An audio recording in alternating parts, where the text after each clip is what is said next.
Who is typically on a pediatric transplant team? The transplant team involves a lot of people for any patient. It really does take a village to take a child through a transplant.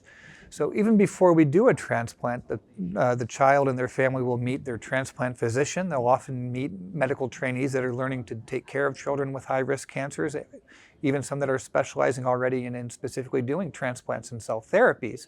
But there's also our coordinators that help us with scheduling all the appointments and providing education to these families. There are nurse practitioners and nurses that provide education as well.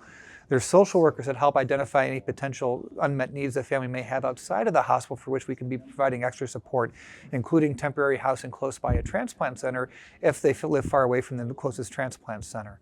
So those are several of the members of the team. We also often have children and their families meet with a psychologist to assess how they're coping with their diagnosis in this high-risk process of transplant that we're going to be going through. And so there's many people that will meet with these families even before we start the transplant and are there to support the child and the family through the transplant and beyond.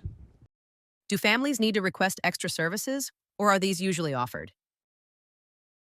So typically, these are all things that are done as part of the intake when we're preparing for a transplant, to make sure that we're addressing these needs, knowing how intense and how involved this process is and just how disruptive it is to normal life. So almost all of these are standard referrals that are placed as we're doing our evaluations for a transplant for any patient.